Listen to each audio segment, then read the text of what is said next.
to the happy couple who never outgrew playing in the mud.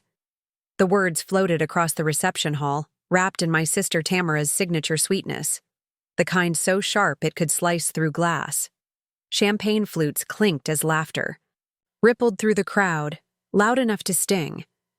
My cheeks flushed while 200 pairs of eyes shifted toward me and Peyton. My name is Bethany, and that was supposed to be the happiest day of my life. Deep down, though, I should have known Tamara wouldn't let my wedding day slip by without reminding everyone exactly where I ranked in the Blair family. There she was, glowing in her designer bridesmaid's gown, holding court at the head table, as though she owned it, while I sat beside her in my grandmother's altered wedding dress, fighting to keep my tears from showing. "Bethany, honey, smile," my mother Rossi hissed, her manicured nails digging into my arm like claws. "People are watching." Of course they were. They'd always been watching. All my life, the crowd had been waiting to see which Blair sister would trip first, and the safe bet was always me. Then I felt Peyton's hand slide into mine under the table, his thumb tracing calm, steady circles along my palm. I met his gaze. Warm brown eyes, steady as always, completely unmoved by the mocking snickers echoing around us. He leaned close, his breath brushing my ear. "Let them laugh," he murmured. "We know what we have." And God, I loved him for that. Even with the dust of the field still clinging to his shirt because yes, on our wedding day, he'd insisted on making one last check on the irrigation system.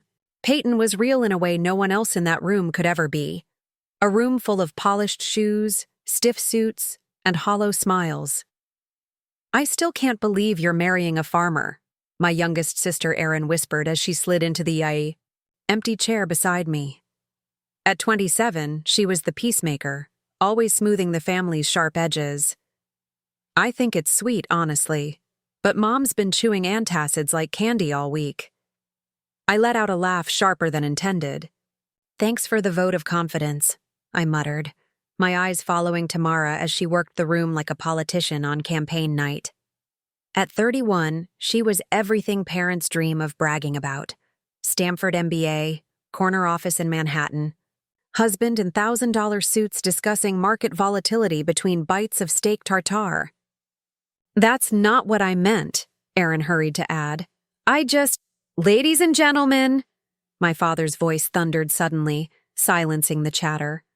Donald Blair stood tall at the podium, his silver hair perfectly sculpted, his expression balanced between boredom and disappointment, his usual look when it came to me.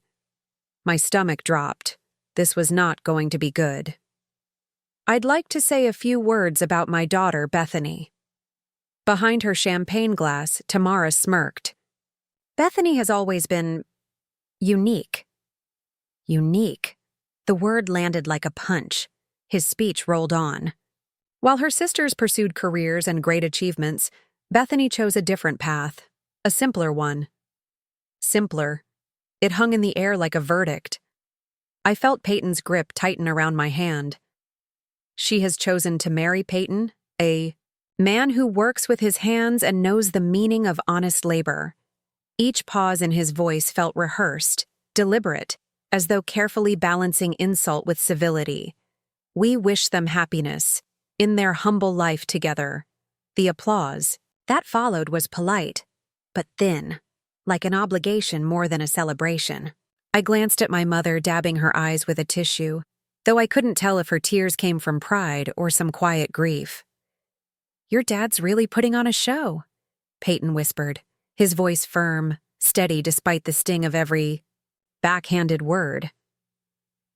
"He's been polishing that speech for weeks," I said dryly, catching Tamara lean toward her husband Elijah. They both laughed quietly, and of course, I didn't need to hear the details. It was about me. This was my family.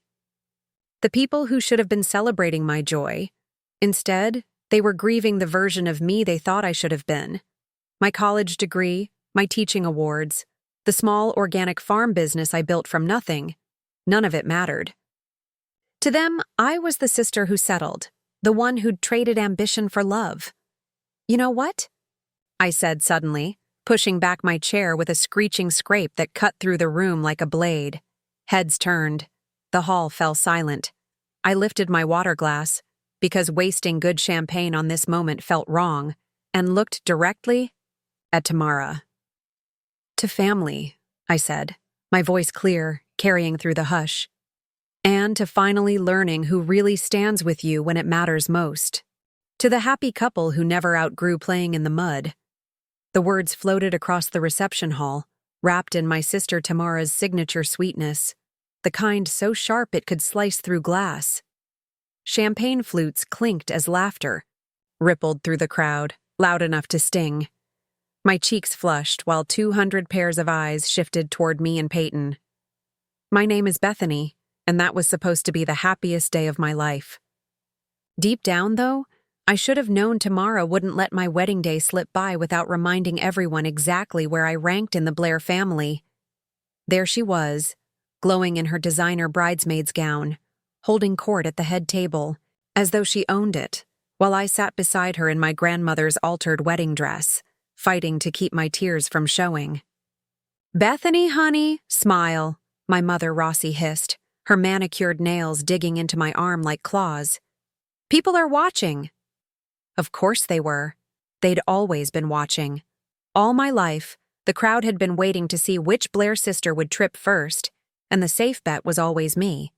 Then I felt Peyton's hand slide into mine under the table, his thumb tracing calm, steady circles along my palm. I met his gaze. Warm, brown eyes, steady as always, completely unmoved by the mocking snickers echoing around us. He leaned close, his breath brushing my ear. "Let them laugh," he murmured. "We know what we have." And God, I loved him for that. Even with the dust of the field still clinging to his shirt because yes, on our wedding day, he'd insisted on making one last check on the irrigation system. Peyton was real in a way no one else in that room could ever be. A room full of polished shoes, stiff suits, and hollow smiles. "I still can't believe you're marrying a farmer," my youngest sister Erin whispered as she slid into the empty chair beside me. At 27, she was the peacemaker, always smoothing the family's sharp edges. I think it's sweet, honestly, but Mom's been chewing antacids like candy all week. I let out a laugh sharper than intended. "Thanks for the vote of confidence," I muttered, my eyes following Tamara as she worked the room like a politician on campaign night. At 31, she was everything parents dream of bragging about. Stanford MBA, corner office in Manhattan, husband in $1,000 suits discussing market volatility between bites of steak tartare. "That's not what I meant," Erin hurried to add. "Ladies and gentlemen," my father's voice thundered suddenly, silencing the chatter. Donald Blair stood tall at the podium, his silver hair perfectly sculpted, his expression balanced between boredom and disappointment, his usual look when it came to me. My stomach dropped. This was not going to be good. "I'd like to say a few words about my daughter, Bethany." Behind her champagne glass, Tamara smirked. "Bethany has always been unique." Unique. The word landed like a punch. His speech rolled on. While her sisters pursued careers and great achievements, Bethany chose a different path, a simpler one. Simpler. It hung in the air like a verdict. I felt Peyton's grip tighten around my hand. She has chosen to marry Peyton, a man who works with his hands and knows the meaning of honest labor. Each pause in his voice felt rehearsed, deliberate, as though carefully balancing insult with civility. "We wish them happiness in their humble life together." The applause that followed was polite, but thin, like an obligation more than a celebration. I glanced at my mother dabbing her eyes with a tissue, though I couldn't tell if her tears came from pride or some quiet grief. "Your dad's really putting on a show," Peyton whispered, his voice firm, steady despite the sting of every backhanded word. "He's been polishing that speech for weeks," I said dryly, catching Tamara lean toward her husband Elijah. They both laughed quietly, and of course, I didn't need to hear the details. It was about me. This was my family. The people who should have been celebrating my joy. Instead, they were grieving the version of me they thought I should have been. My college degree, my teaching awards, the small organic farm business I built from nothing. None of it mattered. To them, I was the sister who settled, the one who'd traded ambition for love. You know what? I said suddenly, pushing back my chair with a screeching scrape that cut through the room like a blade. Heads turned. The hall fell silent. I lifted my water glass, because wasting good champagne on this moment felt wrong, and looked directly at Tamara. To family, I said, my voice clear, carrying through the hush. And to finally learning who really stands with you when it matters most. Tamara's smile wavered for the briefest second before she recovered, glass lifted high in practiced grace. The room followed her lead without realizing a line had just been drawn, though I felt it in my bones. As I sat back down, Peyton leaned close, his lips brushing my ear. That's my girl. I remember thinking it was a small comfort in a difficult moment, never realizing how prophetic those words would become. 3 years later, I was standing in Tamara's marble-tiled foyer, cradling a casserole dish that cost less than her. Doormat. The Blair family barbecue was in full swing, and from the back patio came the same chorus I had grown up with. Clinking glasses, polished laughter, the sound of subtle competition disguised as casual conversation. Bethany. My mother's voice carried across the patio as I stepped outside. There you are. We were just talking about the Hamptons house Elijah bought. Of course they were. Tamara swept toward me in a flowing white sundress that probably cost more than my entire month's groceries. Her smile was as flawless as her hedges. Oh, you brought food, she said lightly, her eyes drifting to the dish in my hands with faint distaste. How thoughtful. Green bean casserole, I said, placing it down on the catering table, right beside trays clearly. Prepared by professionals. Is it organic? Elijah materialized with his martini, his polo shirt pressed sharp as glass. Or just basic? The question landed loud enough for nearby guests to tune in. Heat crept up my neck as their eyes settled on me, waiting. It's homegrown, Peyton answered gently, sliding in beside me. His button-down was simple cotton, his jeans clean but worn. Against the backdrop of Elijah's curated perfection, he looked out of place, but undeniably grounded. Ah, the farming thing, Elijah said with mock curiosity. Still playing in the dirt? We're doing well, I replied evenly. The farm's been profitable for 2 years now. Tamara laughed, the sound tinkling and sharp all at once. Profitable? Oh, Bethany, that's adorable. Elijah just closed a single deal worth more than your little farm makes in a decade. Actually, my father said, bourbon glass in hand, I've been meaning to ask. This farming venture of yours, when do you plan on doing something more substantial with your lives? Donald, my mother warned softly, though her eyes suggested she wanted the answer too. We're happy, Peyton said simply. The work is good. Honest work. Honest work, Elijah repeated, rolling the words in his mouth as he swirled his drink. That's one way to spin it. Though honestly, watching you two at family events feels like watching a nature documentary. Here, we observe the simple farm folk in their natural habitat. Laughter rippled. Aaron caught my eye from across the patio, gave a small wave, but said nothing. At least we sleep well at night, I said suddenly, the words cutting through before I could pull them back. The laughter stopped cold. Elijah's smile stiffened. What's that supposed to mean? Tamara's tone could have shattered glass. Nothing, I said quickly. Just that physical work tires you out. But the damage lingered, sharp and undeniable. Well, my mother said with a strained brightness, who wants to see the new pool house? And just like that, the crowd shifted, following Tamara to showcase her next trophy. I started after them, but Peyton's hand caught my arm. I'm going to check on the truck. Make sure the windows aren't down. His eyes said what his words didn't. He just needed air, space from this poisonous circus. I'll come. Stay, he said gently. Enjoy your family.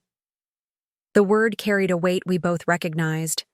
I wandered instead toward the pool, its glossy blue surface sparkling in the sun. It probably cost more to maintain than our household spent on food in months. From across the yard, laughter echoed from the pool house tour, a reminder that I was always standing on the outside, never quite part of their world. They're unbearable today, Aaron said softly, joining me with 2 glasses of wine. For the first time all night, my shoulders loosened. This is Tuesday for them, I said, accepting the glass with a nod. It's not always this bad, she murmured, though I caught the hesitation in her voice. I frowned. What do you mean? She darted a glance around before leaning closer. Things have been tense. Elijah's work hasn't been going well. Some of his investments, big ones, are collapsing. Tamara's been making comments about lifestyle adjustments. My eyebrows rose, but before I could speak, Tamara's voice cut sharp and clear across the patio. Bethany, come settle a debate for us. I set my glass down and braced myself, walking into the spotlight once again. We were just discussing career trajectories, Tamara announced, her smile gleaming and predatory. And I was explaining how you've really found your niche. Not everyone can handle the intellectual weight of what do you call it again? Subsistence farming? The laughter fell into place like dominoes. And tell me, she pressed, stepping closer, don't you ever wonder what you could have accomplished if you'd truly applied yourself, instead of settling for this quaint little life? Each word landed like a blow, dragging up every insecurity I'd ever buried. My hands tightened around the wine glass. I mean, she continued smoothly, some of us dream bigger than vegetable gardens and county fairs. Real life happens on Wall Street, Bethany, not in whatever bubble you've built for yourself. The silence that followed felt cavernous. Even some of her allies shifted uncomfortably. Carefully, I set my glass down on the table. You're right, I said at last, my voice calm, steady. Real life does happen, and sometimes it comes in ways you never, ever expect. 6 months after that night, the signs began to show. It started with my parents' silence, calls that used to arrive weekly, now forgotten entirely. When I did reach my mother, our conversations felt rehearsed, clipped. How's Tamara? I asked one evening, trying to fill the heavy pause. Oh, you know, always busy, always working on something big. Her voice faltered, just for a second. And Elijah? He's fine. The hesitation was sharper this time. Then hurriedly, listen, honey, I have to run. Your father needs me. Click. Sat staring at the silent phone, unease pooling in my chest, knowing what I had just heard wasn't the whole story. In 30 years, my mother had never ended a call unless someone was bleeding. That's why the sudden goodbyes unsettled me more than her words. The next sign came at Aaron's birthday dinner, held at a modest Italian place downtown. Nothing fancy. And that should have been the first clue. The Blair family didn't do modest. Where's everyone else? I asked as Aaron slid into the booth across from me and Peyton. Mom and Dad had something come up. Tamara and Elijah.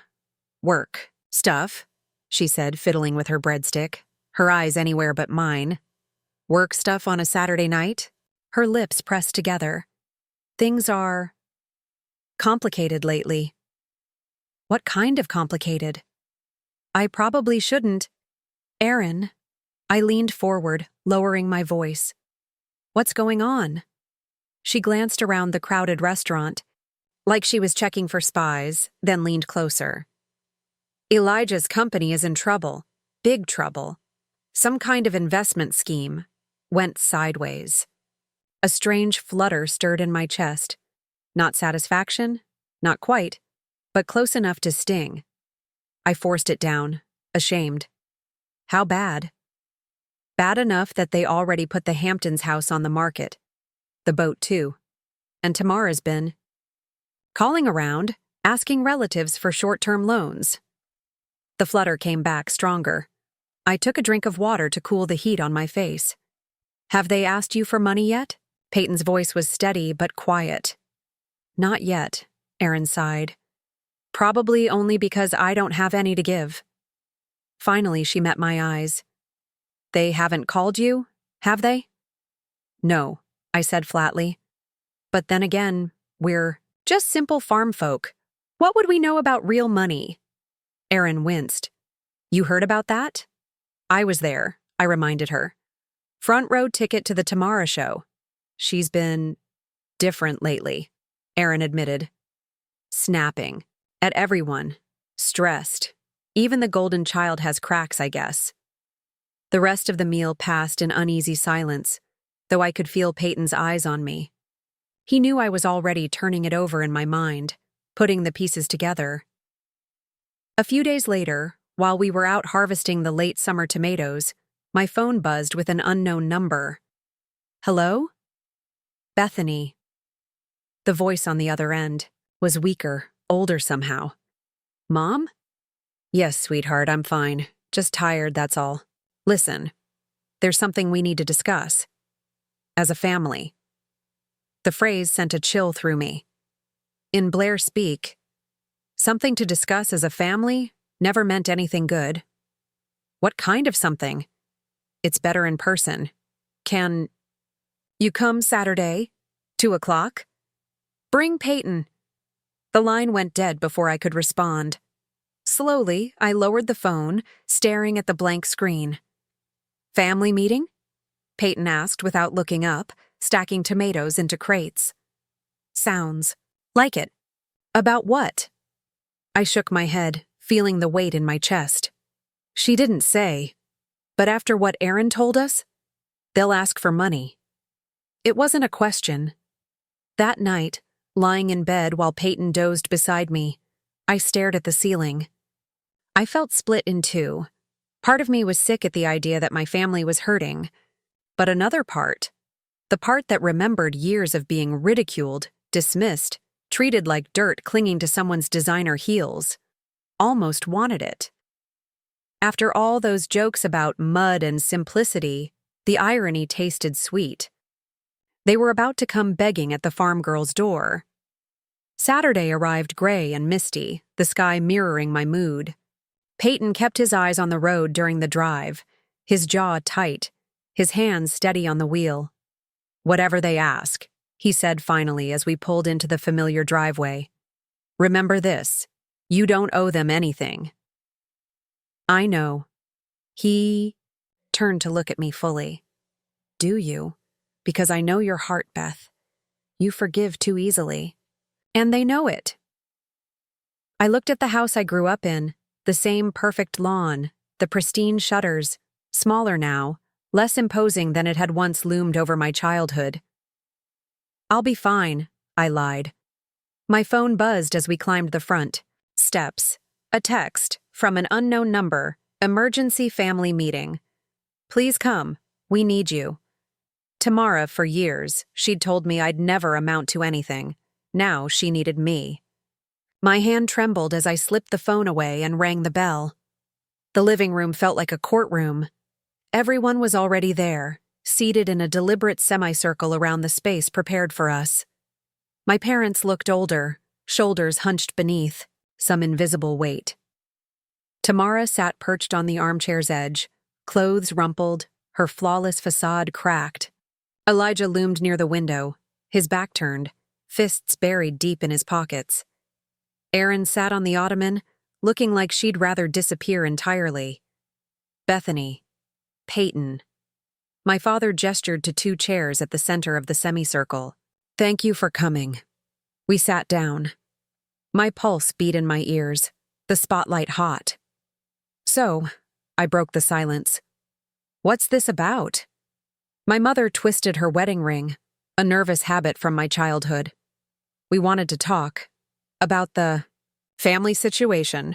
What situation? I pressed. Elijah spun around and I barely recognized him. The arrogance was gone. His face was drawn tight, his confidence stripped, replaced with something desperate, something cracking. "Cut the act, Bethany," he snapped. "Elijah," Tamara warned, but the edge was gone from her voice too. "No, I'm done pretending." His voice shook with anger. "Your sister told you, didn't she? About the investments. About us." I glanced at Erin. She sat perfectly still, her hands clasped tightly together, like if she looked hard enough she might find the ground opening, up to swallow her whole. "She mentioned you were having difficulties," I said quietly, my voice careful, but firm. "Difficulties?" Elijah gave a harsh, bitter laugh. "That's a kind way of putting it." "What Elijah means," my father cut in, adjusting his tie though he wasn't wearing one, "is that the family is facing some financial challenges. Significant ones." How significant? The question hung, heavy as smoke. My mother finally found her voice. "We could lose everything." Her words slammed into the room like a wrecking ball. Even though I'd suspected, hearing it confirmed. Out loud was different. "Everything?" Peyton asked, quiet but steady. "The house, the savings, even your retirement accounts?" My father's nod was curt, his voice flat. "Elijah made some investments. On our behalf. Investments that didn't pan out." I turned toward Elijah, who met my stare with a look of seething accusation, as though I had caused this. "I'm sorry to hear that," I said carefully, holding his gaze. "But I don't understand why you're telling me this." "Because we need your help," Tamara said, leaning forward. For the first time in my life, her eyes didn't shine with superiority. They were raw, and I dare say, desperate. "Our help?" "Your land," my father said bluntly. "The farm. We need you to sell it." The words slapped me across the face. My chest tightened. "Excuse me?" "It's the only asset not tied up in the mess," my mother said, her voice wobbling. "If you sell it, we can clear the debts and start over." I felt Peyton's warm, calloused hand slip into mine, grounding me. "You want us to sell our home?" I said slowly. "To fix your mistakes." "This isn't about mistakes," Elijah snapped, his voice rising. "This is about family, about doing what's right." "What's right?" My voice sharpened. "What's right is not asking us to throw away everything we've built because you gambled and lost." Tamara shot to her feet, her composure unraveling. "Bethany, you're playing house on a patch of dirt. This is real life, real consequences. Real consequences for your choices," I countered. "We're family," my mother sobbed, tears running freely. "Family helps family." "Where was that family loyalty?" I asked, rising now too, my voice shaking with fury. "When you spent years mocking us? When you treated Peyton like he wasn't good enough? When you dismissed everything we've worked for as a joke? That's not fair," my father muttered. But even he didn't sound convinced. "Isn't it? Let's talk fair. Fair is every dinner where we were treated like charity cases. Fair is every smirk, every snide remark about our simple little life. And now that your golden boy's empire crumbles, suddenly we matter. Suddenly, you remember we're family." "This isn't about the past," Tamara snapped, her voice cracking under the weight of its own desperation. "This is about survival." "Your survival," I bit back, "built on our sacrifice." "It's just land," Elijah exploded, his face red. "Dirt and weeds and nothing. You could buy another farm anywhere." Silence swallowed the room. Even Elijah seemed to realize he'd gone too far. Peyton stood, his movements steady, deliberate. When he spoke, his voice was quiet, but carried like stones sinking in water. "I think it's time we go." "Wait!" my mother cried. Please, just think about it. We're not asking you to decide right now. Actually, we are, my father said, his tone cold and hard. The creditors won't wait. We need an answer by Monday. Monday? I stared at him incredulous. You're giving us 2 days to decide whether to destroy our lives for you. You're being dramatic, Tamara snapped, though her voice trembled. It's just property. We're talking about lives here, about your nieces' and nephews' futures. What about our future? My voice wavered but didn't break. You don't have children, she shot back, sharp as glass. You don't understand what's at stake. The words lodged deep, cruel and calculated, as if our marriage, our life, was worth less because it didn't come with babies to parade. Peyton's jaw hardened. His fists curled tight. We're leaving, I said, snatching my purse and moving for the door. Bethany, please, my mother sobbed. Just think about it. I turned at the threshold, looking one last time at the people who shared my blood, yet felt like strangers. Fine.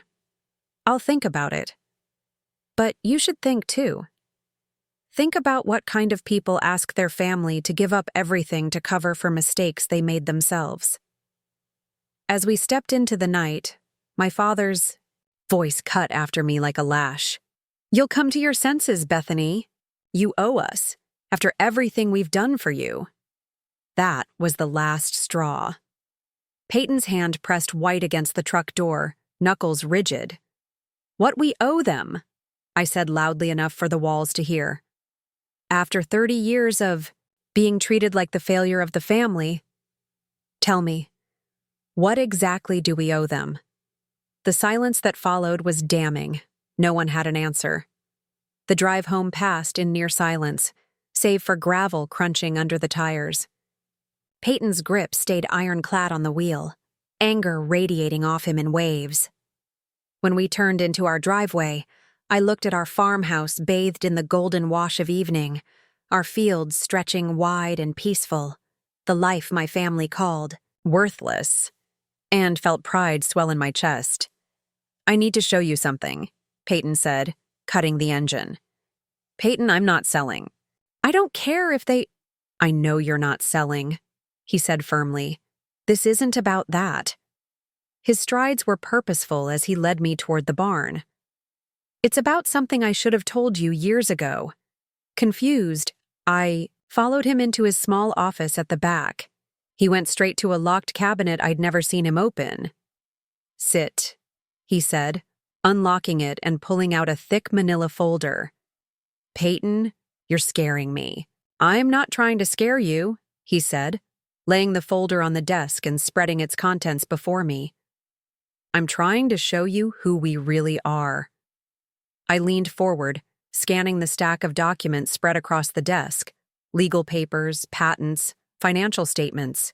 My eyes caught numbers that made my stomach flip. What is all this? This, he said, tapping one of the patents, is for the irrigation system we've been using on the North Field, the one I cobbled together from spare parts. You remember? The header at the top read, Patent granted to Peyton Stone for Advanced Precision Agriculture Irrigation System. My hands trembled. You patented this 3 years ago? He nodded. It's already being used on dozens of farms across the Midwest. He pulled another document from the folder. This is the soil analysis software I've been developing. It tells us when and where to plant with near-perfect accuracy. Another patent. Another document with his name at the top. I blinked hard. I don't understand. Why didn't you tell me? Because I needed to be certain first, he said. His expression was calm, steady. I wanted it to be real, not just in theory. Beth, this farm, this land, it's not just a farm. It's our laboratory, our testing ground. Everything we build here, it's part of something bigger. Head spun. How much bigger? Peyton slid a financial statement across the desk. My eyes widened, stunned by the bottom line.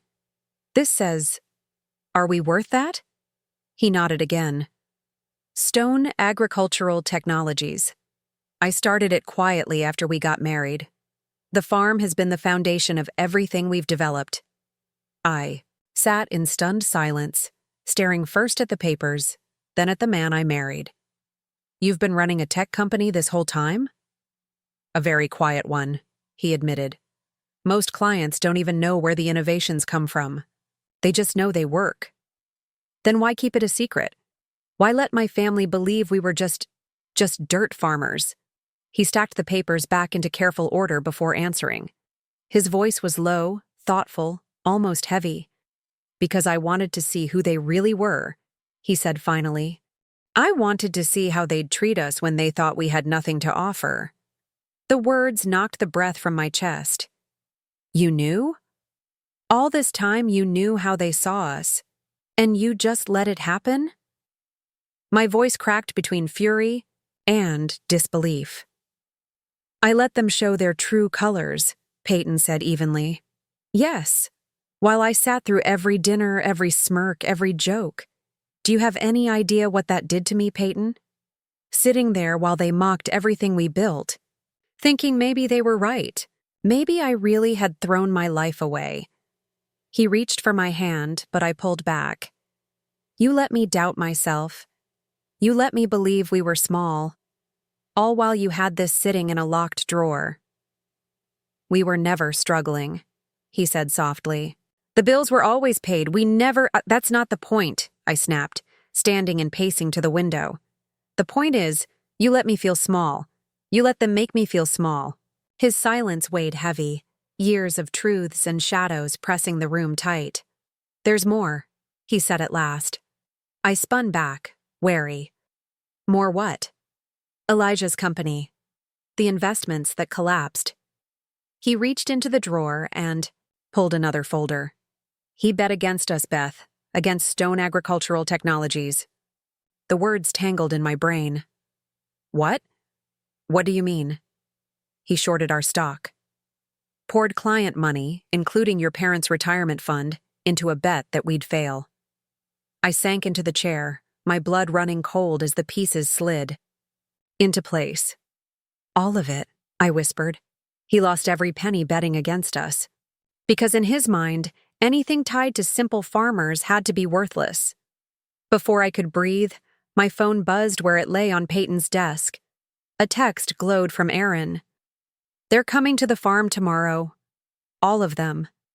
Dad says, they won't take no for an answer. I showed the phone to Peyton. His eyes flicked over the message, then back up to me with something sharp in them. Something like anticipation. Good girl, he murmured. Let them come. Good? My voice hitched. They're going to demand we sell. They're going to learn the truth. Peyton stacked the papers back into the folder with deliberate calm. All of it. What? Are you planning? I'm planning to give them exactly what they've wanted for years. His smile was sharp, foreign. A real education about who we are and exactly what we're worth. And then what? Then we see if they're really family or just people who share your DNA. I looked at him, really saw him. The quiet, steady farmer I'd married was still there, but behind him was steel, something calculating, something dangerous.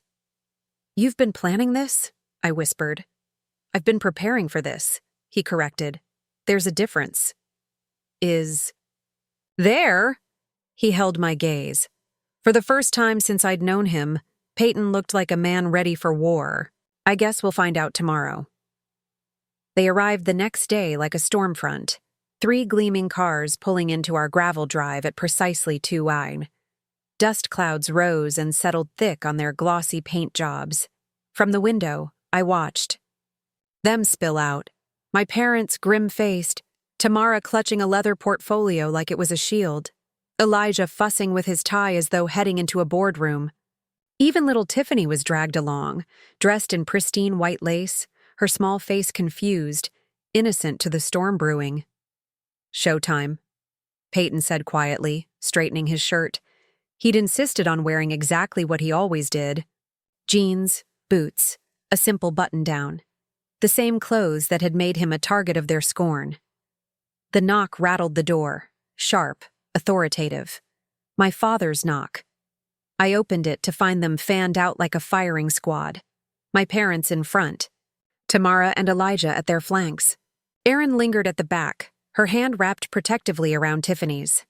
"We need to talk," my father said, flat as a gavel. "Come in," I said, stepping aside. They filed into the living room, eyes darting across the worn furniture, the handmade quilts, the photos on the mantel.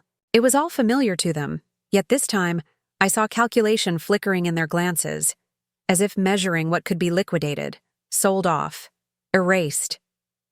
"Please sit down," Peyton offered politely, gesturing toward the couch. "We'd rather stand," Elijah said stiffly. He was fraying at the edges, but still clinging to arrogance. "This won't take long." "Actually," my father cut in, unsnapping his leather briefcase. "We brought paperwork to make this easier." He laid a folder on the coffee table the way a lawyer serves notice. "Sale contracts. Our land, appraised. A buyer already lined up. All they needed was our signature. You had our farm appraised without asking us?" My voice sharpened with disbelief. "We're trying to be efficient," my mother soothed, her tone stretched thin. "Time is a factor." "Whose time?" Peyton asked mildly, his face unreadable. "Don't play games," Elijah snapped. "You know exactly what's at stake. Your parents could lose their home, Bethany. Tamara and I, we could lose everything. Tiffany could lose her future." "Daddy, what's happening?" Tiffany whispered, tugging at his sleeve. "Nothing, sweetheart," Tamara said quickly, the mask cracking in her voice. "The adults are just talking." "About what?" the girl pressed. "About family," my mother said, her eyes boring into me. "About how family takes care of each other." The guilt twisted in my gut, same as it always had. Generations of conditioning in 3 words. But when I looked at Peyton, I saw nothing but calm on his face, his eyes steady as stone. "You're right," he said suddenly. Every head swiveled toward him at once. "Thank God," my mother breathed, relief flooding her expression. "I knew you'd understand." "Family," Peyton continued smoothly, walking to his desk, "should take care of each other. Which is why I think it's time we had an honest conversation about what family looks like." From the desk, he lifted the thick manila folder and laid it beside their contracts. Tamara narrowed her eyes. "What's that?" "Information." Peyton's voice was cool, almost casual. "About who we really are, about what this so-called patch of dirt really represents." "We don't have time for games," my father barked, jaw set. "We need a decision now." "You'll get one," Peyton assured him. "But first, let me ask you something, Elijah. In your professional opinion, what's this farm worth?" Elijah barely looked around before giving a dismissive snort. 200,000. Maybe 3, if you're lucky. Decent acres, but let's be honest. It's not exactly prime real estate. Peyton's lips curved, the faintest ghost of a smile. Interesting assessment. He slid the first document from the folder across the table. "What if I told you this little patch of dirt you've mocked for years is actually the research and development headquarters for a company worth $50 million? The words landed like thunder. The room went still. "What?" Tamara's voice cracked like glass. "Stone Agricultural Technologies," Peyton said as if mentioning the weather. "Maybe you've heard of it. Your husband certainly has." Elijah's complexion drained. "That's impossible." "Is it?" Peyton reached into the folder, pulling out a crisp sheet. "Patent number 10,847,392. Advanced Precision Agriculture Irrigation System. Filed by me 3 years ago. Licensed. To farms across 12 states."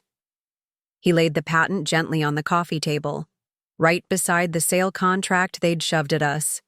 He pulled out another. Patent number 11203047, Predictive Soil Analysis Software. Licensed nationwide. Also mine. Another paper landed, then another. I could go on. 30 more patents, all built right here, on this worthless patch of dirt. My mother was staring at the papers as if they were hieroglyphs. I don't understand.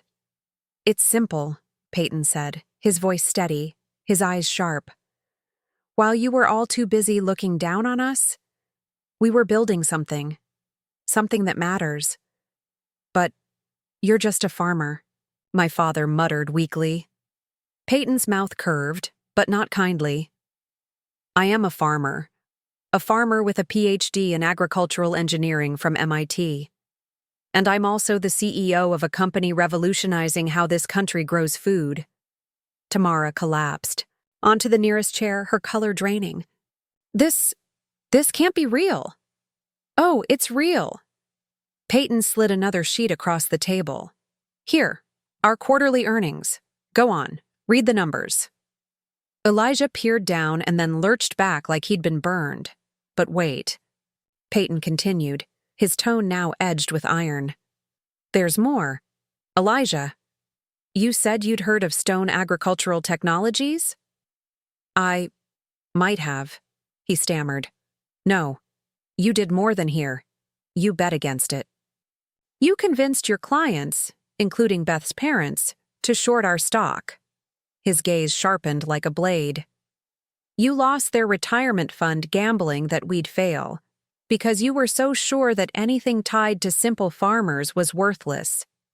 Elijah's mouth opened and closed again. He looked like he was choking on air. The irony, Peyton said, standing now, is that you didn't just lose their money. You lost it to us. Every dollar you shoveled into that bet, every cent you risked on our failure, ended up in our accounts when our stock doubled. Oh my God, Aaron whispered. So when you sit here asking us to sell our life's work, to save you from the fallout of your own arrogance? Peyton leaned forward, his voice a deliberate low hum. You're asking us to destroy everything we've built, just to fix the damage you caused by trying to destroy it in the first place. The front door opened, breaking the moment. A tall man in a tailored suit stepped in as if he owned the house. A glossy leather briefcase swung at his side. Apologies for being late, he said smoothly. Traffic was murder. Everyone. Peyton said evenly, This is Leonard Wise, our attorney. Leonard nodded politely, then set his briefcase down and opened it with practiced ease. One by one, precise documents slid across our coffee table, clean and ordered, dwarfing the amateur sale papers my father had pushed forward. Let's establish some facts, Leonard said, adjusting his glasses. This property is owned outright by Stone Agricultural Technologies, wholly controlled by my clients, Peyton and Bethany Stone. It carries no liens, mortgages, or encumbrances. That's impossible, my father snapped. We helped them with the down payment? Yes, Leonard agreed smoothly. And it was paid back, with interest, within 18 months. Canceled checks are here. He slid them forward. My father stared at the papers like they were venom. Furthermore, Leonard continued, any attempt to force a sale through legal means would be summarily dismissed. The land is protected under multiple agricultural preservation statutes. In addition, the ongoing federally funded research conducted here makes it subject to federal protection. Federal grants? My mother whispered. Oh yes, Peyton said. The Department of Agriculture is very interested in what we're doing. Right now, we're developing drought-resistant systems that may save farms across climate-affected regions. The room was dead quiet, until Elijah finally croaked, This is impressive, sure, but it doesn't change the fact that we're family, and family helps family. Family, I repeated bitterly. I rose, walking to the mantel. My fingers brushed over a framed photo from my college graduation. I held it up, turned it toward them. Do you remember this day? No one spoke. I graduated summa cum laude in environmental science. And what did you say to me, Dad? My father's jaw clenched, silent. You said, too bad it's not a real degree, like business or law. You told me I'd wasted 4 years studying dirt and plants. I set the frame down carefully. Picked up another, our wedding photo. Me in my grandmother's gown. Peyton, smiling. And this day, when I married the love of my life, you spent the entire reception apologizing to people for my poor choice. You told Aunt Margaret you hoped I'd come to my senses before it was too late. My hands shook, but I never dropped the frame. I turned back to them. So, let's talk about what family means. Because from where I'm standing, I set the photos down with a soft click. Family meant making me feel worthless. Until suddenly, my worth is the only thing that can save you. The room was so silent, I could hear the tick of the clock on the wall. Tamara's eyes brimmed, but her lips stayed pressed shut. Elijah stared at the patents like they might combust. And my father, for the first time in my life, had no words at all. Bethany, my mother began, but I cut her off, my voice steady though my hands trembled. I'm not finished. Every word came like a stone I'd been carrying for decades. Every gathering, every holiday, every so-called celebration, you made sure I knew exactly where I stood. The disappointment, the failure, the one who settled for less. Tamara's mascara was running in streaks down her face now. We didn't mean... You meant every word. I turned on her sharply. You said our life was a joke. You laughed. At the farm. You told me real life was on Wall Street, not in our little bubble. You mocked everything we poured ourselves into. But we didn't know, she sobbed. We didn't know about the company, about the money. And that's the point. The words burst out of me, years of shame boiling over. You didn't know, and worse, you didn't care to know. You saw what you wanted to see. 2 people you could step on so you'd feel taller. That's all we ever were to you. Leonard cleared his throat like he was calling a courtroom to order. If I may, there's another matter. He pulled out fresh papers, crisp and damning. Stone Agricultural Technologies has been tracking short positions taken against our stock. SEC requires us to report trades of this size. The color drained further from Elijah's face.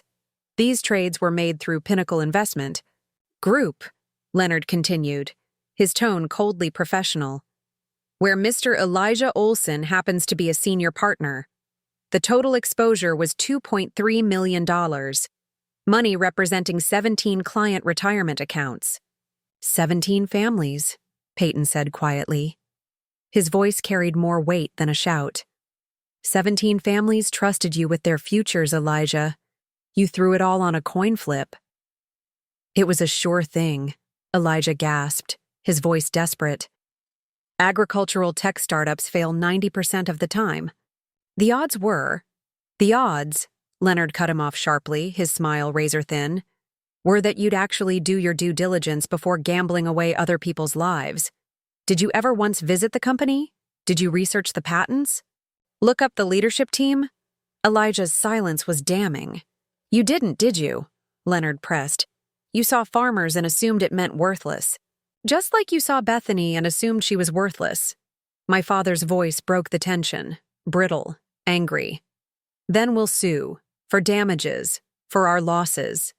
Leonard actually chuckled. By all means.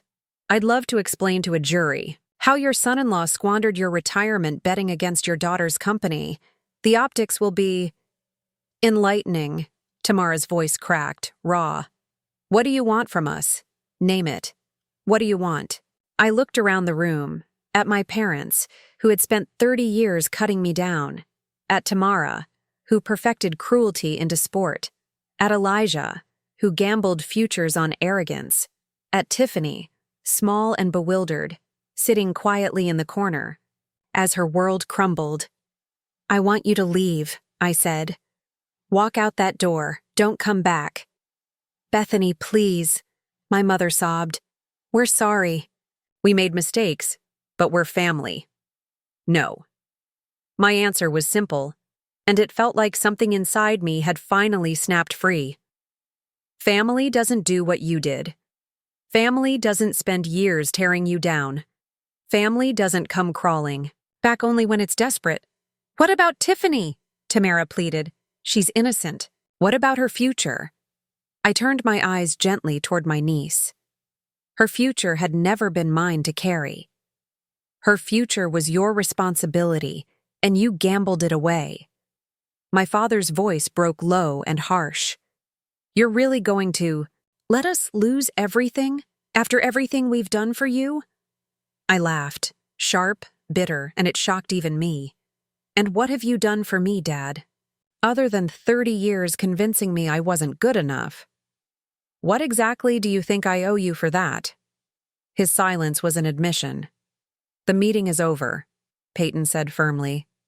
Leonard, show them out. Wait, Tamara shrieked, the mask gone, pure desperation spilling through her voice. You'll regret this, Bethany. When you're older and alone, you'll remember, and you'll wish you'd chosen differently. I locked eyes with her, calm in a way I'd never felt before. You're right. I will remember this day, as the day I finally stopped letting you define my worth. They left like mourners at a graveside, their anger and entitlement trailing behind them like smoke.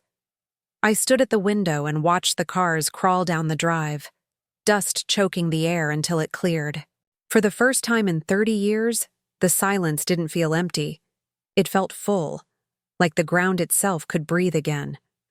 Leonard snapped shut his case with a satisfied click. Well, he said, adjusting his tie, that went precisely as expected. You've seen this before? I asked.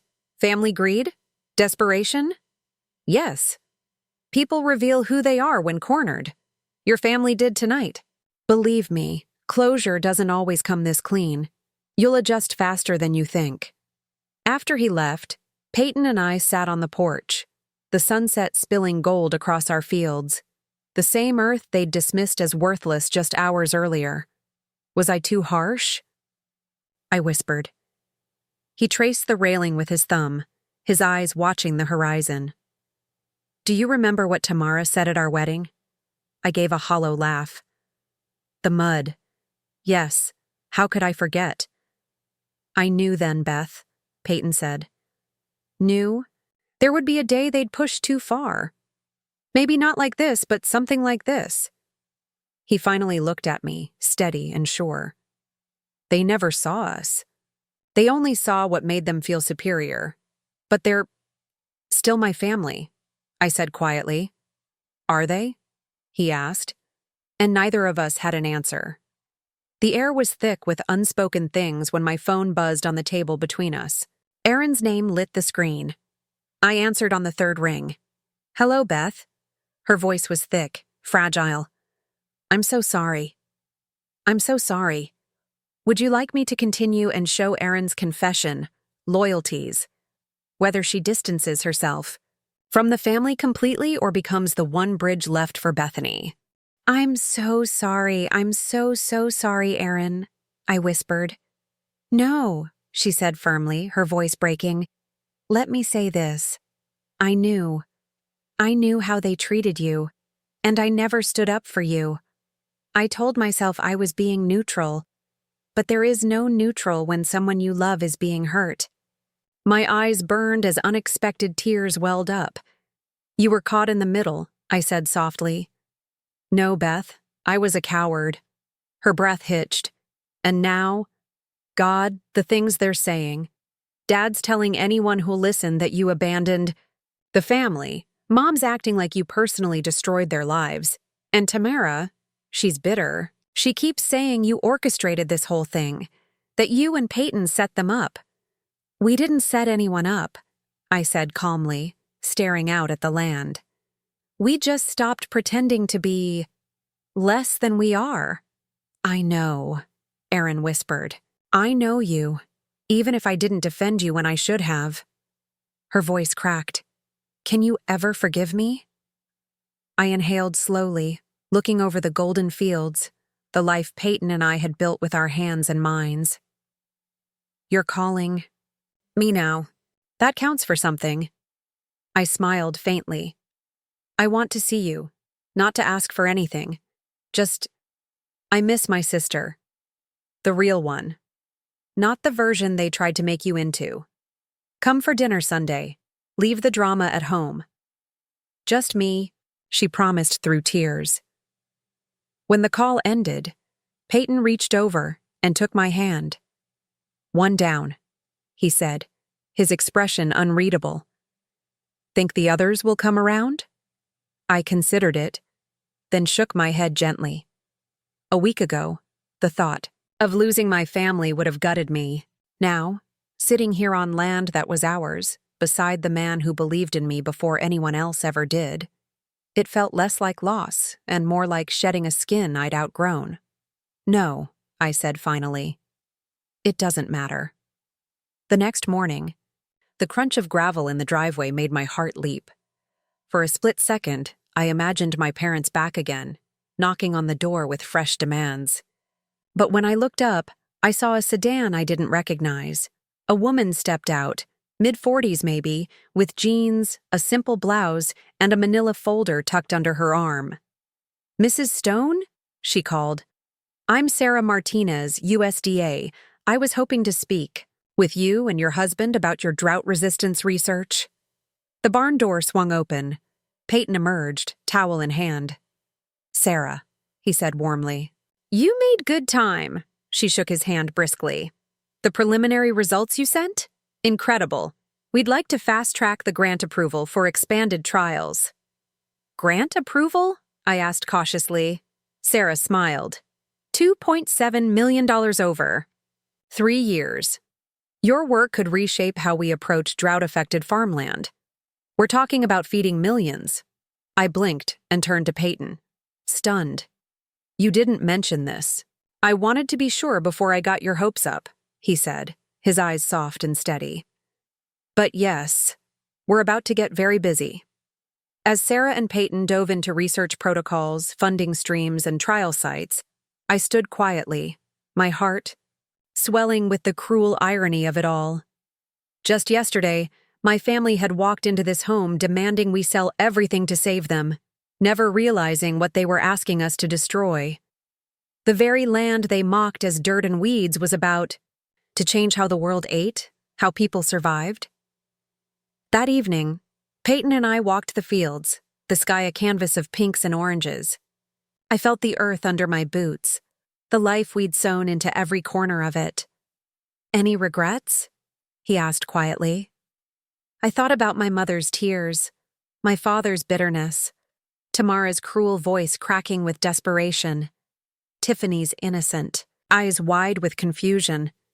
I thought of the years of humiliation, the weight of never being good enough, the constant echo of their disdain. No, I said at last, and I meant it. No regrets. They made their choice long before today. They chose to see us as less than we were. They chose to bet against us, literally and figuratively. I stopped, turned, faced him. But I choose us. I choose this. Life. This work. This future we're building. His smile was soft and familiar, the same one that had made me love him from the start. Good, he said, his voice steady with conviction. Because I have plans, Beth. Big ones. Bigger than a $50 million company. Much bigger. He gestured out at the fields. We're going to change the world. One seed at a time. As we walked back toward the farmhouse, I felt something shift inside me. The endless hunger for approval, the old ache of wanting to be seen, it was gone. In its place was something golden, something solid. I was exactly where I was meant to be, with the man who'd never doubted my worth, doing the kind of work that mattered. For the first time in my life, it wasn't just enough, it was everything.